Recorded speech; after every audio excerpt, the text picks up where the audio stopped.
پشاور میں موسلادھار بارش کا سلسلہ بدستور جاری ہے جس سے سردی کی شدت میں اضافہ ہو گیا۔ محکمہ موسمیات کے مطابق بارشوں کا سلسلہ 20 فروری تک جاری رہے گا۔ مزید تفصیلات نواب شیر سے جانتے ہیں۔ جی نواب۔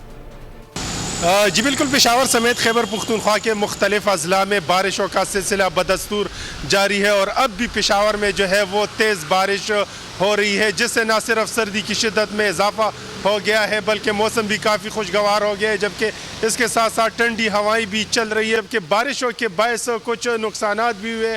خیبر پختونخوا کے کچھ اضلاع میں ابھی تک 2 افراد جو ہے وہ مختلف جگہوں پر چھت گرنے سے جان بحق ہو چکے ہیں جبکہ 2 افراد جو ہے وہ زخمی بھی ہو چکے ہیں۔ اب تک کالام میں 3 انچ جبکہ مالم جبہ میں 1 انچ تک برف باری ہوئی ہے۔ اسی طرح جو گلیات ہے وہاں پر بھی برف باری کا سلسلہ جو ہے وہ جاری ہے۔